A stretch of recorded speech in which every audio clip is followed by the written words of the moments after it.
Well, good morning, everyone. It is day 5 here, and the broad title for today's lectures is Non Human Animals in Literature and Visual Rhetorics of Environment, Film, Photography, and Advertising slash Greenwashing.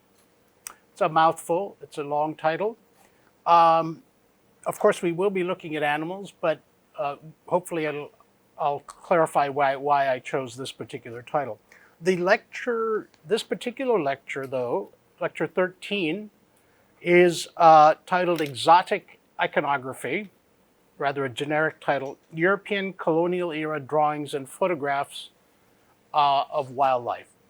Um, and again, I am not a visual rhetorician. That is to say, visual rhetoric is a broad subject that's been enriched by art history and those in art departments, these departments of design. Um, and in fact, sometimes literary, in recent times, some literary critics are drawing more and more on these other disciplines. For example, Caroline Levine's book on form, uh, which is really interesting. So I think there's a lot more to be done in these areas. I am mentioning it because I thought it only fitting because I knew some of you would be working on visual rhetoric, so you'll know some of the theories better than I. But I thought it was worth thinking about some of these Orientalist images to begin with that I encountered while doing my own research. So again, um, it's a maybe an esoteric choice, but these images that I'm talking about by the Daniels, Thomas and William Daniel, particularly uncle and nephew team, were, according to scholars, particularly influential. So Thomas Daniel, who lived from 1749 to 1840, was an English landscape painter. And as you may know, there's a whole school of landscape painting which deals with the picturesque, and the key name there is William Gilpin, but that has a lot of it takes place in Europe. Um, he spent 7 years in India along with his artist nephew, William, and they painted many aquatints, as they were called at the time, and then they published them to great success. Now it turns out, if for those who are interested in art, which, and this is I didn't know till I was getting ready for this course, that apparently already by the late 1700s the interest in landscape painting was beginning to wane, and so sometimes these artists were trying to make a living. So we mustn't think that they just came, out of pure aesthetic reasons. But of course, art often has that history. I mean, think of Michelangelo. He had to get commissions to paint, but then what they would do is in their art, some great painters would do what they wanted to anyway in subtle ways. I've selected these are also, as I said, because of Orientalism, so that fits with our overriding theme. Um, Now, their paintings are also part of the historical record, just as photography after the mid 1800s in India started to become part of that, in the sense that historians talk about it, use it. Sometimes it's interesting to see what the landscape was like. That's the only image we have, right? A representation of a place. So even landscape architects today may have to use older photographs of places for the landscape. In an early article, 1958, relatively, titled simply The Indian Taste, the American curator, so he's a museum curator, Carl Weinhardt, noted that the Indian taste in England had long been, quote, a fashionable fad which spanned 4 centuries and claimed such diverse devotees as, Queen Elizabeth I, and all the way up to P.T. Barnum. There was a circus that started in the late 1800s in America called Barnum and Bailey, one of those modern circuses, and they brought elephants in and so forth. So he was a great he could sell almost anything, right? So long before British colonialism began, Indian objects had already been coveted. There is a long history, if you're interested in, like Vermeer we were talking about, right? With the China, objects from China, the Chinese, actual China, but also other art was a big fad in the Netherlands. So in this way, in England, they had already, we sometimes think everything follows colonialism, but no, this was through an equitable exchange. So Weinhardt mentions, for example, a work titled Voyage to the East Indies, which was published in Dutch in 1596 by the traveler and merchant, and he was also a spy for the Dutch against the British, Jan van Linschoten, and translated into English 2 years later. Linschoten, who spent 6 years in Goa, described Indian crafts as boasting, quote, the fairest workmanship. This was also the first book in Europe to show detailed maps of shipping channels to India, which helped the Dutch break the monopoly of the Portuguese trade. Interesting. Art working alongside, geopolitics.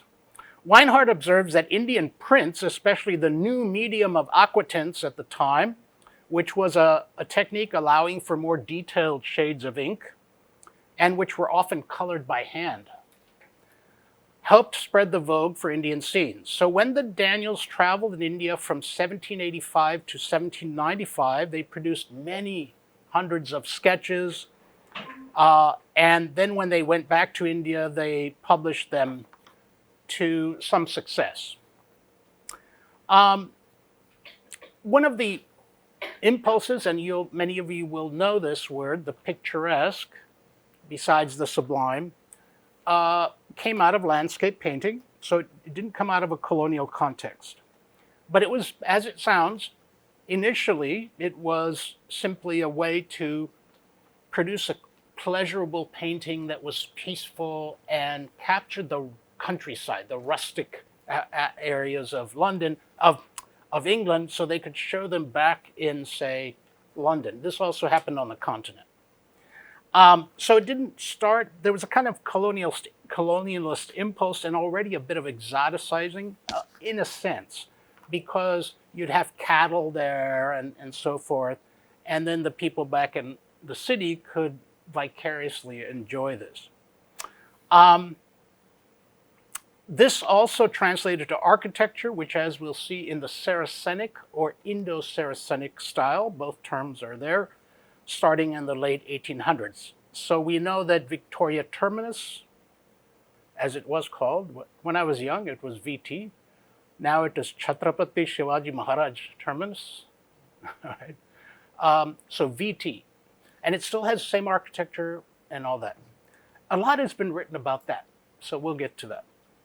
Victoria Memorial, right? So there are many, many, many buildings you're all familiar with that still stand that are Indo-Saracenic. So I'm just giving you a heads up because these paintings help lead to that or influence that.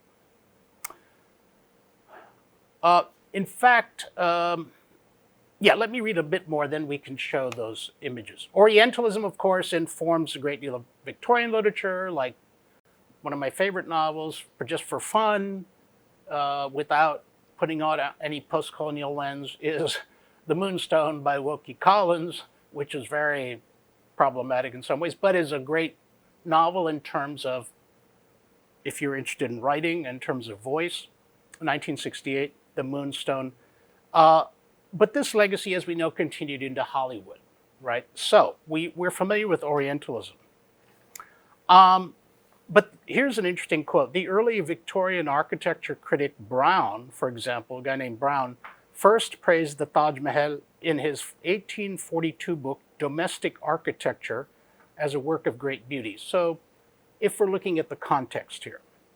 But he then abruptly adds that it is, after all, a poor and mean specimen of Indian architecture. Its overt, voluptuous, and sensualist design reflective of its similarly minded builder, Shah Jahan. You can see the classic, I mean, this would come straight out of Edward Said, right? Like, on the one hand, admiring this, and saying this is the most beautiful building.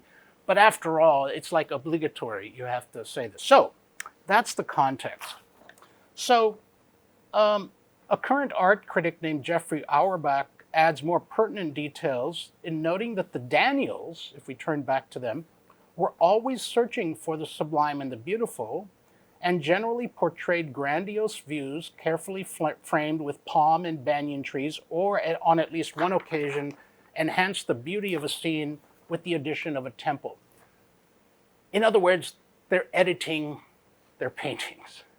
So they did not want to have, interestingly enough, maybe counterintuitively, they wanted to have everything neat and tidy, and the people were there as objects, right? If there were people, sometimes it was for scale, and they wanted it to be pleasurable for consumption back home. In spite of what we can see as their obvious exoticism, however, Auerbach argues that in time, these made British viewers more familiar with India and other regions, and they shared tropes across with other artists, and they started to blur the boundaries of what was acceptable style in the British Empire. So what we get ultimately are, well, let me just finish this thought. We could argue that the staged or edited landscapes surrounding the edifices in the Daniels sketches contributed to an imperial mindset that tended to treat all tropical lands through the lens of profitability. That's a predictable kind of argument. But even if some lands were deemed pleasing and picturesque in artwork, this did not prevent imperial administrators from assuming that they were of more economic use to them as a source of timber. So there was this ambivalence. On the one hand, you want to have the land as picturesque, but you want to hide the harsh reality of colonialism and so forth. So you kind of want to have it both, as if you pretend like you're preserving the land. So it could be a kind of alibi for what they were doing. I guess, Ankita, we could show the first of those images.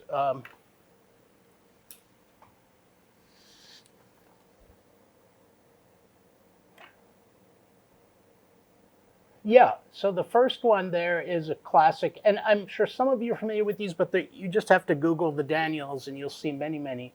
They were quite good, I think pretty good artists, it seems, but you can see what I mean by the sort of picturesque quality. So they loved the architecture and so forth, but they didn't want to, they hardly showed any images of agricultural production or things like that. They actually started by images of Kolkata, but so that's part of this. And then we can scroll down. You'll see, for example, sometimes the landscape was not accurate, right?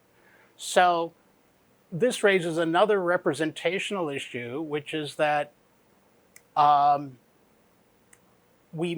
you could argue that, well, it doesn't show the actual landscape, which of course begs the question of what we mean by actual. And so these are issues. But what I will get to in a few minutes is some scholars have talked about the imperial kind of crisis in representation that this may lead to.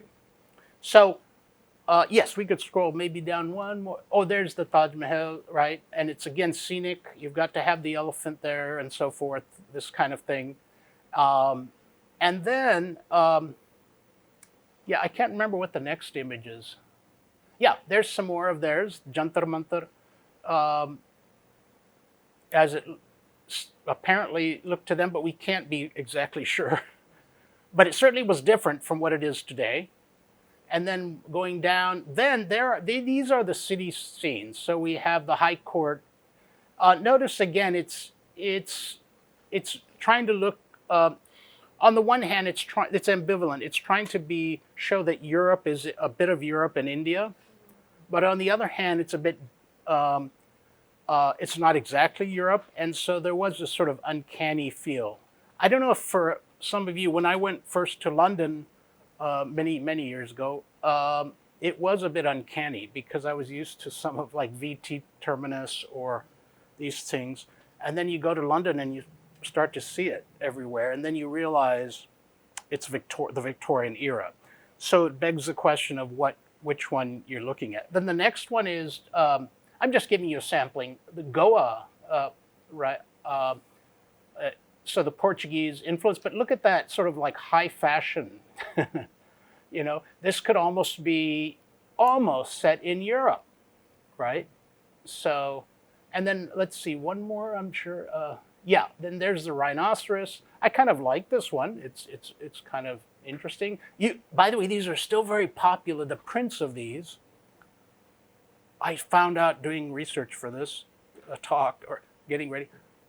There's all kinds of websites sell the prints, you know, beautiful reproductions. So it's interesting that they're still in vogue, but it's not in the same way. I don't really know. I'd have to look into why.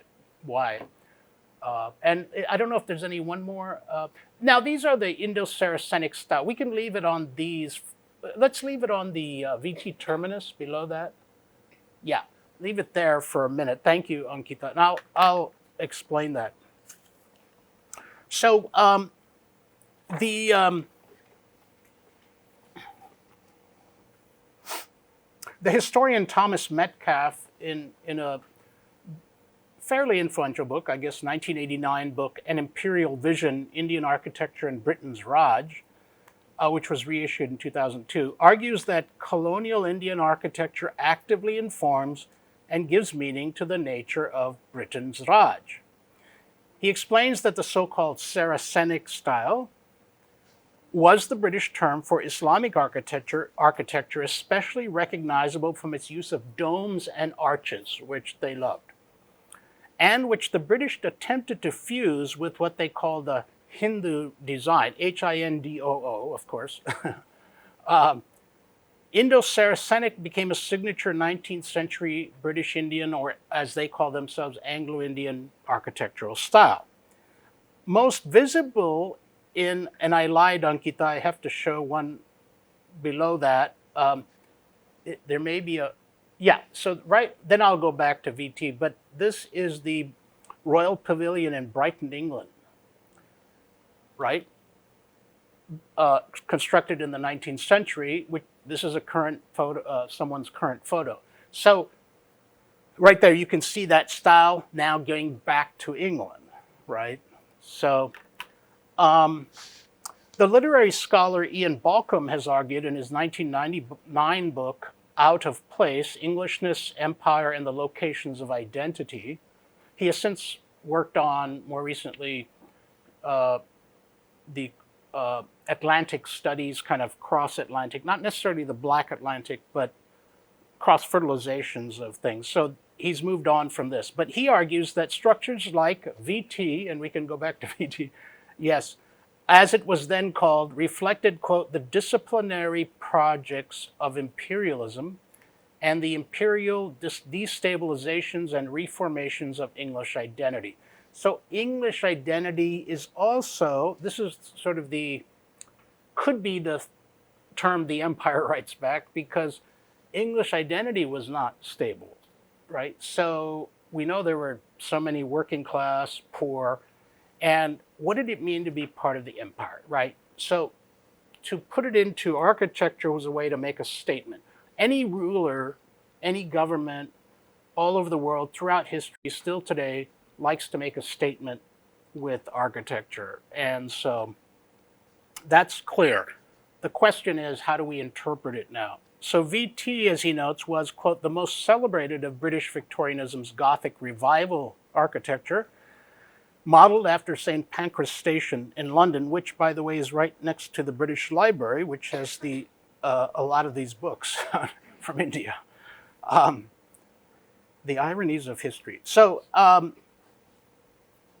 it is also a tropicalized English Gothic that announces that from now on to be English is also, however marginally, to be Indian. So it is an Englishness that he says, quoting Homi Bhabha's words, almost the same, but not quite, right? Its architect, Roger Smith, told London's Society of Arts that, quote, the prime object of the architect of this, of English architecture in India must be to distinguish itself from an indigenous architecture, which when closely examined indicates that many races have worked upon it and exhibits the traces of migrations, conquests, changes of style, and other marks of difference. So he was trying to show, produce a hybrid style very consciously, right? But he still wanted it to be unique, right? So, interesting. As Balcom points out, here's a footnote. It was Lockwood Kipling, Rudyard's father, who designed many of the plant and animal images that are in VT. And these were Indian plants and animals. So if you're interested, you can go and still find them if you look for them. There are people in Bombay who will guides, if you want to do a walking tour or whatever, and they'll take you to these. There are a number of aficionados of Bombay architecture. Metcalf, as Balcom notes, has pointed out that Anglo-Indian architects and designers had been influenced by a 1968 book, Grammar of Ornament, by Owen Jones, as well as by an 1890 work by Swinton Jacob, and here we bring it back home to our city here, Jaipur, Jeypore, Portfolio of Architectural Details. Apropos of where we are, but Metcalf has claimed that these works propagated, now he's a historian, right, and he wrote this book in 1989. They propagated an English and Anglo-Indian taste for the exotic picturesque. So you start to see this word picturesque used by many, many different disciplines.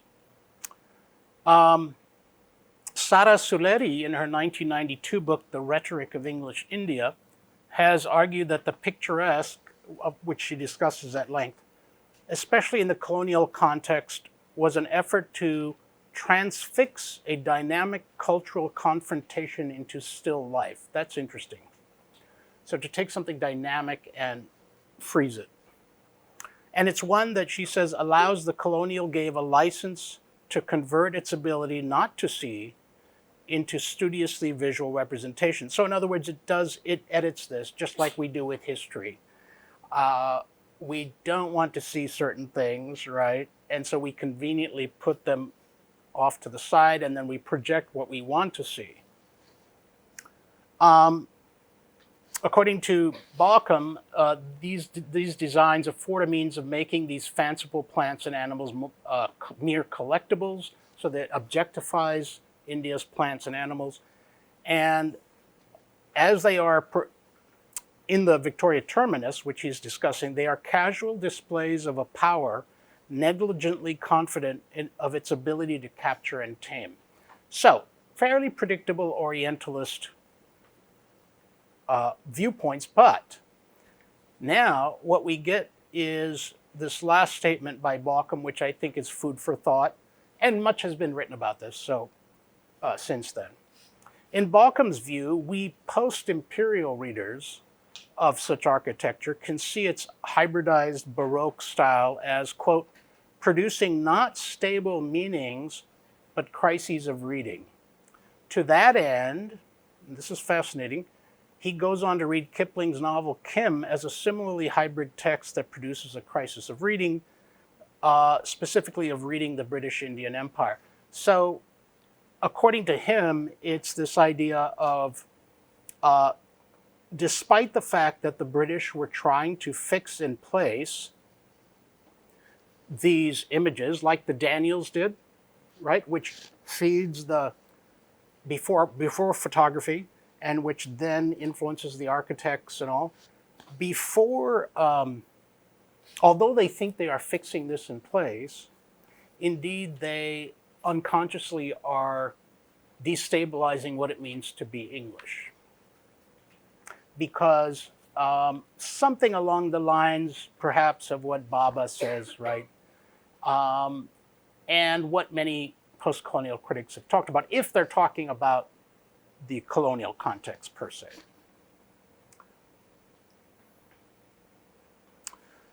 I'll turn to an art historian now, and also try to mention a couple more things about the Daniels. And that is historian Romita Ray, who's at Syracuse University, hopefully summarizes, she's from Kolkata originally, she summarizes the concept of the European picturesque as combining first a desire to capture a pleasing view of nature or rural towns in a way that it could be a picture. At the same time, as this developed, and here's what I wanted to also get to, is that when it began, it was simply rather benign intention to have these frameable images, right? I think people still do that. At the same time, though, it became, quote, an ideology that gave rise to theoretical discussions concerning the aesthetic properties of a landscape or a painting. So then it led to all these other theoretical, some were very purely Orientalist, but some were pretty interesting, right, in the 19th century. Conversely, certain topographical and architectural scenes were deemed to have aesthetic value only according to the paintings and sketchings that had made them more visible. So this idea of value, and anytime you have an aesthetic value, there is something in there of an ethical, moral decision, right? And so if they are saying, oh, this is very, beautiful and all, they are kind of, and it's one of these framed, edited paintings, then it's saying that they want to have a certain commodified view of India. So that's ideological. But art sometimes determined the supposed value of actual sites. Because not everyone was traveling. There were more and more travelers, as we know. The naturalists like Hooker had come in the late 1700s and so on. But they were not common, right? These were intrepid travelers. And so, tens of thousands of readers would depend on these sketches and writings. Of course, that would change by the end of the 19th century, but until then, and with the coming of the railroad and photography. Ray explains that when transplanted to the subcontinent, the picturesque model accommodated a complicated spectrum of social, economic, and political change. Its scope was expanded not only to illuminate what a foreign landscape or people looked like, but also to portray what it meant to be British in a foreign setting. There's a corresponding aspect to this that I won't get into, which is, you're familiar with this too, like some of the hill stations in India were the British set up were kind of supposed to be mini Englands, right? And and then you get that nice quaint architecture, right? Like the Indian Academy of Advanced Study in Shimla, which is the Viceroy's place, which is fascinating, beautiful, yeah. But it's sort of like, let's create a little England here, And they also would sometimes create lakes, right? Gardening, they'd transplant garden. So there's that other side to remind them of home, but we're not talking about that. One critic tells us that, this is an MA thesis, that about 10 years ago, the Daniels revived the popularity of landscape painting by crafting an idealized, reassuring vision of Calcutta. He's focusing on the Calcutta images, I should say, that elided contemporary economic woes, largely by romanticizing the social life of the white town. Remember the other day we said there's the black, those were the terms they used. As he points out, these paintings offer very little detail of the city other than the fort and St. Anne's Church, and absolutely no sign of South Asian peoples or ecology, at least no substantive or accurate evidence. And finally, Is this finally? Can't remember. Yes, before we get to champion. Uh, as we close with the Daniels and Indo-Saracenic style, one scholar cites these, quotes Thomas Daniels' words that I think are interesting. He himself wrote this. Happily for curiosity, Indian monuments are often elucidated by manners of the present inhabitants who, with unexampled fidelity, have preserved their primitive customs, unimpaired by time or conquest, and in their domestic institutions still present the image of a remote and almost obsolete antiquity. People were thus treated as historical relics, often viewed as characters from the classic European past. So, again, could be lifted right out of the examples provided by Edward Said about this idea of timelessness. You know, primitivism, of course, as we know, especially with regarding African art, was a huge influence on modernism. That's another story. So, there's some good books on the primitive, by the way. Mariana Tagornik and others. But so this critic says that people were thus treated as historical relics, right? Often viewed as characters from this European past. And she observes that all of the Daniels paintings were guided by the notion of the picturesque, so that it revealed an imaginary lost idol. And I thought I mentioned this only without a clear connection to the present. I mentioned the idea of the paradise, you know, this idea of a paradise versus the fallen world. So you could read some of these that way, as kind of like this idol, I-D-Y-L-L, sometimes pronounced idol, but the idol, you know, this sort of idea of Arcadian view that would be pleasing for these Anglo-Indians. Let's see. I think, yes, that will conclude the... So we'll come back to the images to show the photos now. Again, now this, I'm especially not skilled at reading photos, but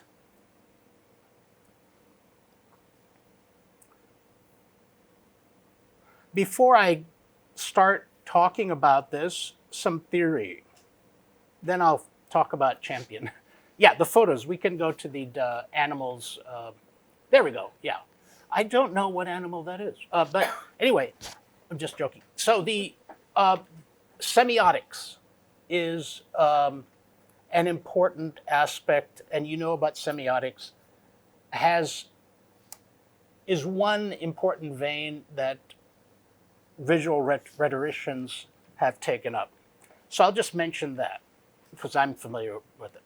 Semiotics has provided some useful tools. The main point, one of its main points is it's a sign system, so it has to deal with context. That's been helpful. Rather than, you know, taking this out of its context as often as used to happen, and as still happens.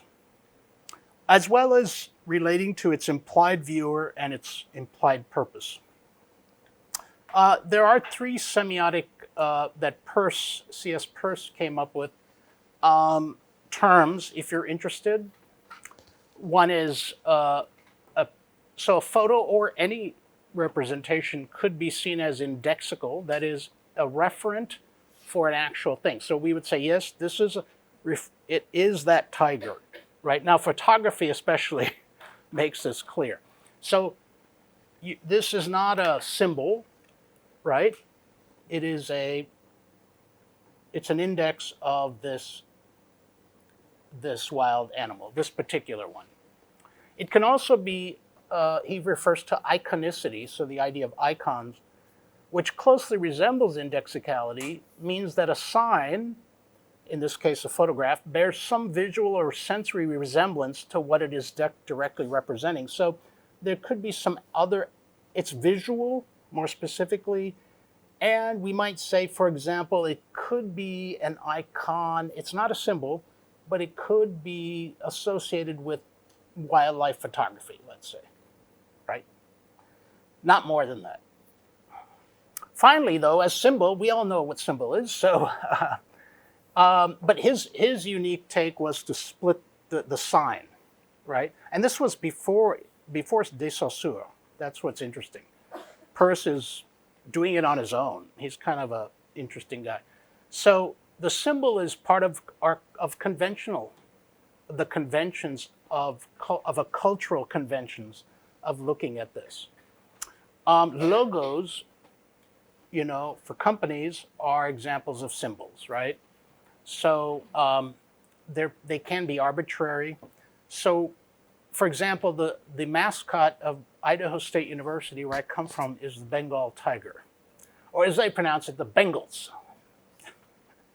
And so I always use that as a teaching school. When I taught many, many moons ago, a long time ago, for 2 years at a small college in Texas, the mascot there was for many high schools, mascots, they use these big thing in America, sports, was the Brahma Bulls, because in the 1930s, almost 100 years ago, they imported bulls from India, crossbred them with Texas cattle to withstand the heat.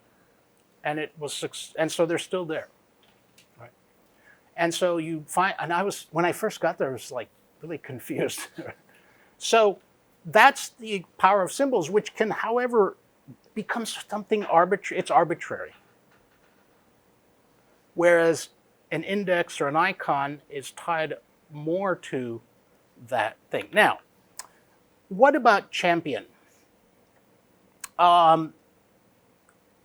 Who took these photos? What's important about him, since we're talking about eco-criticism, another aspect of eco-criticism comes out of environmentalism and conservation, right? We've talked about that, and that can be problematic, like protecting national parks by erasing and displacing the Native Americans.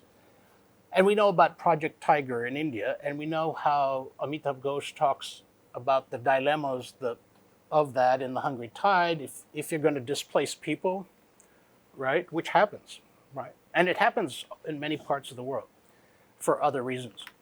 So what the virtue of Champion, Frederick Champion at this time, 100 years ago, was that in the 1920s, 30s, 40s, but he starts 100 years ago, is that he was a very anti-hunting. And he said,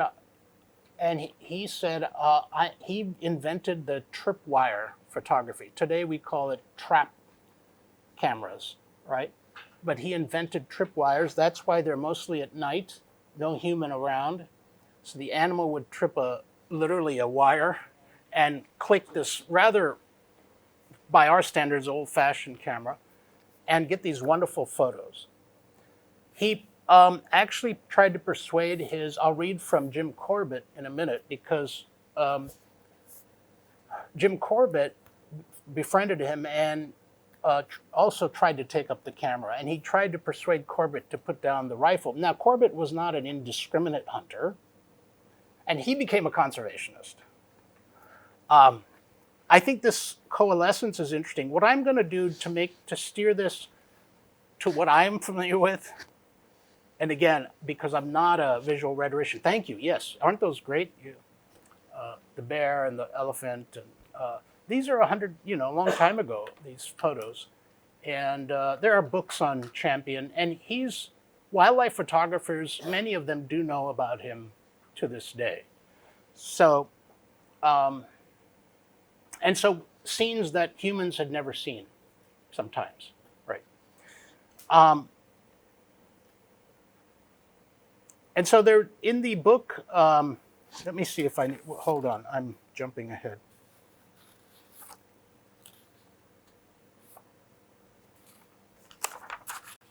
Oh, so let me just read this, then I'll go to my laptop. So he's called the father, lived from 1893 to 1970. And so he became famous in the 1920s as sort of the father of camera trap photography. He traveled to India in 1913 and served in the police department in East Bengal for just 3 years. and then went to various other posts. But he joined the Imperial Forestry Service in the United Provinces, and because of his war experience, uh, somewhat during World War I, he was repulsed by shooting any animal, and he picked up the camera, and in the Shivalik Hills pioneered this trapping mechanism. With only a torch, he took many excellent nighttime photos. So sometimes he would be, I'm not sure how the setup was, to be honest, how far away he was, where the trip, there had to be some lighting. And so um, that's interesting. But he took photos of many, many animals. He could even tell individual tigers apart, right, by the different stripe patterns. And he published a book with camera in Tigerland in 1927. He was a passionate conversationist and so forth. He also was, way back then, said cars and other vehicles should not be allowed in forest reserves, things like that. Yet today we have a park, and I think, understand perhaps with reason, I don't know, named Corbett National Park, but not one that named Champion. But there is a song called We Are the Champions, so maybe that's part of it. His commitment to conservation inspired his friend Jim Corbett to try this. Now, Corbett said, I'll go one up on this guy, on my friend, and I won't use a trap camera. I'll go myself, right? And try to take pictures of these animals. So, this is what Corbett says about taking photos in a small section of Man-Eaters of Cumal. Has anyone, you familiar with this?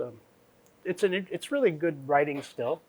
In 1944, he says, I think that all sportsmen who have had the opportunity of indulging in the twin sports of shooting tigers with a camera and shooting them with a rifle will agree with me that the difference between these two forms of sport is as great, if not greater, than the taking of a trout on light tackle in a snow-fed mountain stream and the killing of a fish on a fixed rod in the sun on the sun-baked bank of a tank. And then he talks about Fred Champion. He says, had Champion shot his tigers with a rifle instead of a camera, his trophies would long since have lost their air and been consigned to the dustbin, whereas the records made by his camera are a constant source of pleasure to him and to sportsmen all over the world. That's an interesting, I hadn't thought of this idea of trophies. That's also a big thing in the North America, hunting elk and, sadly. But although some people eat the meat, but the point is that you have all these trophies, right? And the British also like these, but they do, it is a nice commentary on the power of photography here. So I just thought I'd mention that. But anyway, let's see. Corbett goes on and talks about the camera put just the weapon I needed into my hands, and the freedom of the forest, he puts in quotes, which I enjoy, enabled me to roam at large over a very wide field. He walked hundreds of miles of tiger country, at times being seen off by tigers that resented my approaching their kills, at other times being shooed out of the jungle by tigresses that objected to my going near their cubs. During this period, I learned a little about the habits and the ways of tigers, and though I saw tigers on possibly 200 occasions, I did not succeed in getting one satisfactory photo.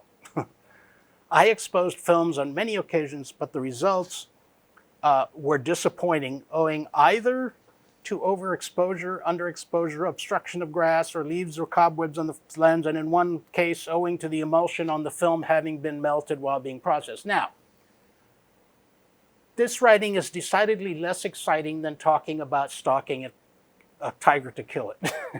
So we have this idea of sales, of commodification, marketing. In fact, I think there's another image of the two book covers. One is of a book cover of his book, Man-Eaters of Cumal. That's the original book cover. That's not the cover I have on my edition. The first top one is the original book cover, and the bottom one is a horrible Hollywood version 4 years later that uses fictional plot, and it's all American actors, and it's bizarre. And but this is the kind of thing that another aspect of eco-criticism that is interesting to look at, and scholars have, not just for India, all over the world, like on the Amazon, right? A lot of writings by anthropologists and historians and literary critics, and it's this idea of how we have it's interesting to read the history of how we have come to commodify and digest these. Now, what happens remember I mentioned that semiotics is about seeing a photo in its context. The challenge we have at this stage, compared to 100 years ago, is the infinitely greater number of photos and media that are out there that bombard us. And so it's hard to know what an audience's pre-expectations are or are not, to the point where they may just become desensitized to any images, right? When we get to Chris Jordan's photos, or especially the greenwashing and things like that, that can become a challenge. But all of which is to say, if I want to put this in context today, I would have to deal with the commodification of it, right? That at that time, Champion and Corbett did not quite. There had been many works on hunting in India, very, and terrible novels and so forth. But it certainly wasn't at the level to which, or the degree to which, we would have to contend with this today. And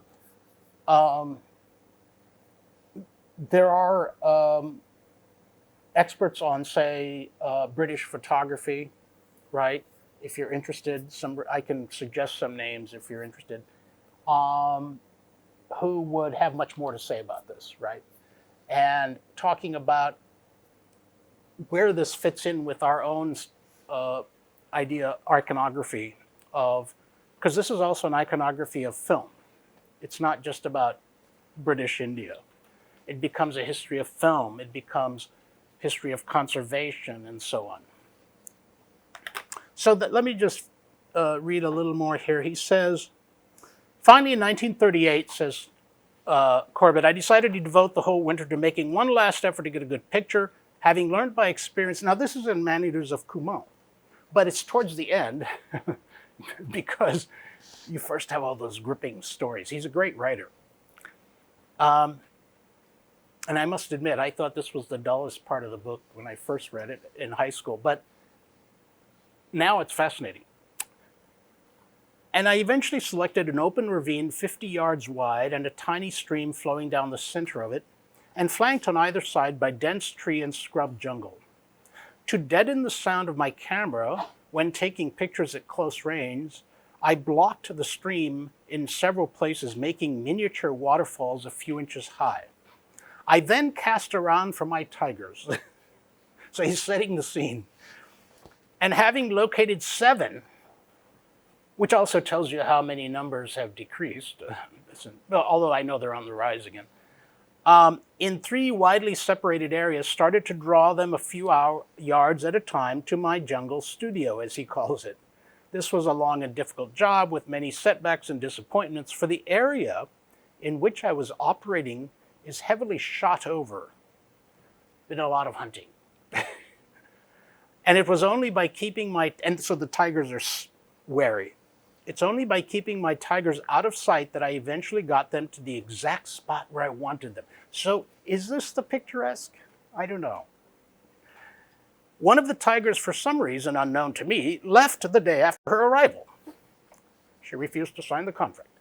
But not before I had taken a picture of her. The other 6 I kept together, and I exposed 1,000 feet of film on them. This was the days, not too long ago, when we had feet, right? The cutting room floor We still use these terms, uh, even in the digital age. Unfortunately, it was one of the wettest winters we have ever had, and several hundred feet of film were ruined through moisture on the lens, underexposure, and packing of the film inside the camera, etc. But even so, I have got approximately 600 feet of film, of which I am inordinately proud, for they are a living record of 6 full-grown tigers, 4 males, 2 of which are over 10 feet, and 2 females, one of which is a white tigress, filmed in daylight at ranges varying from 10 to 60 feet. So he got within 10 feet of these wild tigers. I'm almost done. The whole proceeding from start to finish took 4.5 months, and during the countless hours I lay near the tiny stream and my miniature waterfalls, not one of the tigers ever saw me. The stalking to within a few feet of 6 tigers in daylight would have been an impossible feat, so they were stalked in the very early hours of the morning before night had gone and daylight came, the heavy winter dew making this possible, and were filmed as light and opportunity offered, and no matter how clear 16 mm films may appear, when projected, they do not make good enlargements. However, the accompanying photographs will give some idea of my jungle studio and the size and condition of the subjects. So in the book, he does reproduce a couple of these photos. Now, so if we try to step back and think about where we've gone over this rather eclectic tour, we've gone from the Daniels, taking that idea of the picturesque, to India, right? That had started in Europe, the picturesque, to India, and it becomes part of then eventually an ideology, as our scholars have argued, that has to do with a lot to do with the British. Of course, these are the colonial subjects, colonizers, their idea of identity and subjectivity. So they then arguably have a crisis of reading, we might say a crisis of subjectivity, because then they'd have to decide what is home, right? Kipling has a lot of this, right? A lot of Anglo-Indian writers who were born in, George Orwell was born in India, as we know, and he becomes a great critic, of course, of the empire. So we do have this sort of way in which the picturesque leads not ironically to containment and framing, but to the opposite, arguably, as it develops, right? My interest would be, and I know there are scholars on this, but would be to read more about how photography adds to this, right? So we have, in the Daniels age, there was, when they were doing this in the late 1700s, obviously there's no photography. And even when photography comes on, it doesn't really take off in India till the 1860s at the earliest, because these are big cameras. So that we've come that far, but now we also have writings. What was interesting about Corbett's book is that amidst all this sort of, remember, this is 1944, 3 years before independence, during World War II, when there was a lot of killing going on in the world, and Europeans were finally getting fed up after 2 wars of, and becoming very more pacifist finally. He is, in a way, inserting into that a conservationist ideal that was not that prominent, really, at the time. So he and Champion really are, in a sense, the beginnings of the true conservationist movement, at least within British India. I can't speak to other countries because I'm not quite so familiar, but certainly they are important, I think, in globally, whether they were not the first or not. And so that leads us to the question, as I just said a minute ago, well, Corbett is still talking about staging these, but he's not drugging the tigers. And the other thing is he's editing the scene a little bit. but he's not, is it to the degree of the Daniels? So you could argue that yes, it's still, you know, still staged. He's very frank about it. That's a good thing, unlike the Daniels. But at the same time, though, one could argue that um, these images, by the way, were influential in providing a global, starting to provide a global, because they were published in books starting in the 1920s and so forth. Finally, you had coffee table books, right? And it's hard for us to remember though a time when this existed, when there's no social media. There were magazines, yes, and all this, but there was still a lot of sensationalist hunting stuff. So I wanted to leave it there because when we come to in another lecture, third lecture today about Chris Jordan's photography, I think it's today, you have yet another kind of conservationist impulse that's quite different, right? Talking about a global crisis. Thank you, everyone. So.